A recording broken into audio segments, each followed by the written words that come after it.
اسلام امن کا داعی ہے اور امن کے فروغ کے لیے کوشاں ہے۔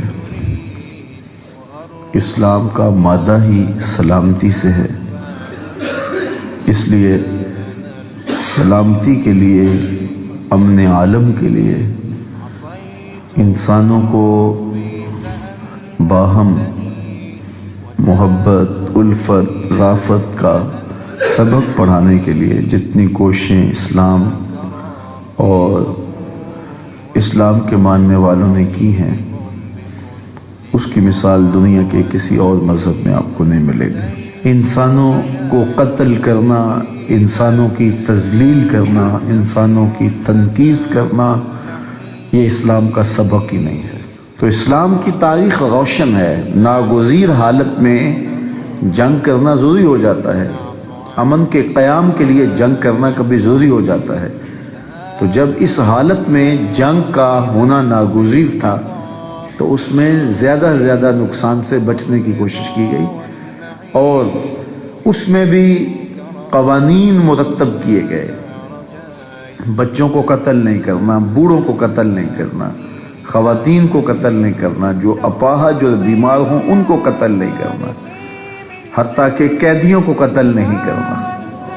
اور یہاں تک ارشاد فرمایا گیا کہ ان کے جو راہب ہیں، اللہ اکبر، ان کے جو پادری ہیں، ان کے جو بڑے ہیں، ان کو بھی قتل نہیں کرنا۔ اور یہاں تک کہا گیا کہ ان کی فصلوں کو بھی نہیں اجاڑنا، درختوں کو بھی نہیں توڑنا۔ کوئی لائے تو صحیح ایسا پرامن دین۔ یہ اسلام کا دیا ہوا دین ہے، اسلام کا دیا ہوا نظام ہے۔ انسانوں کو کاٹنے کے لیے حضور نہیں آئے تھے، انسانوں کو جوڑنے کے لیے حضور آئے تھے۔ لیکن آج جو دور موجود ہے، آج عملاً مسلمانوں کے رویے نے یہ ثابت کر دیا کہ ہم خون خوار درندے ہیں۔ عراق کی جنگ کے بعد انسانوں کا جب قتل عام کیا گیا، ڈیزی کٹر بم پھینکے گئے جو انسانوں کا خون چوس لیتے تھے، اور کیا کچھ ہوا، تو دنیا کے سامنے رسوائی ہوئی۔ تو ان عالمی طاقتوں نے چاہا کہ ہم کیوں انہیں ماریں اور یہ الزام اپنے سر کیوں لیں، ہم ان کو آپس میں تقسیم کر دیتے ہیں اور یہ آپس میں ایک دوسرے کو کاٹیں گے، کٹیں گے بھی خود، مریں گے بھی خود، رسوا بھی خود ہوں گے۔ ہم دنیا کے سامنے اسلام کا یہ چہرہ پیش کریں گے، ہمارا میڈیا چیخ چیخ کے کہے گا یہ دیکھو مسلمان کر رہے ہیں، اور دونوں طرف مسلمان ہوں گے۔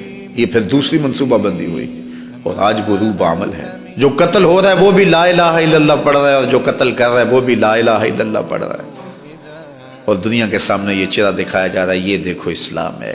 آج ہمارا تماشا بن گیا ہے، خون بھی ہمارا بہہ رہا ہے، ذلت بھی ہماری ہو رہی ہے، اور پوری دنیا اس تماشے کو دیکھ رہی ہے۔ انہوں نے تو تماشا دیکھنا ہی تھا، انہوں نے تماشا لگایا ہوا ہے۔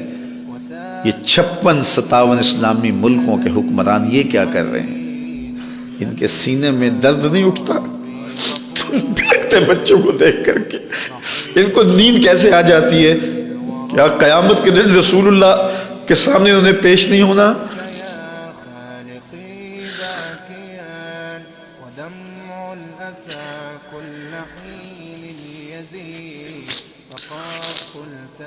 گلا وفائے جفا نما جو حرم کو اہل حرم سے ہے، کسی بت کدے میں بیان کروں تو صنم بھی کہہ دیں ہری ہری۔ ایک کافر عورت کے سر پہ چادر نہیں تھی تو حضور بے چین ہو گئے اور اپنی چادر اتار کے اس کے سر پہ پھینک دی۔ آج گنبد خضرا میں حضور کتنے بے چین ہوں گے کہ اپنی امت کی بیٹیوں کے سروں پہ چادریں نہیں ہیں، ان کے پاؤں تلے سے زمین کھینچ لی گئی اور سروں سے چادریں اتار دی۔ اس وقت 97 لاکھ لوگ، یہ اقوام متحدہ کی رپورٹ ہے، 97 لاکھ لوگ اس اذیت میں پھنسے ہوئے ہیں، اور اگر بر وقت ان کی مدد نہ کی گئی تو بہت بڑے نقصان کا اندیشہ ہے۔ لاکھوں لوگ تو کاٹ دیے گئے، کتنے لوگ بے گھر ہو گئے۔ اب یہ اصلی فوج ان پر حملہ کر رہی ہے۔ پہلے جو داعش نے کرتوتیں کی، اس دوسرے گروپ نے بدقسمتی سے ایک اسلامی ملک ان کی سرپرستی کر رہا ہے اور ایک اسلامی ملک دوسروں کی سرپرستی کرتا ہے۔ تو آج پوری دنیا کے اوپر رسوائیوں کی دردناک داستان ہے، ہم تماشا بنے ہوئے ہیں، پوری زمین جنازہ بنی ہوئی۔ حلب میں لوگ گھروں میں دفن کر رہے ہیں اپنے بچوں کو۔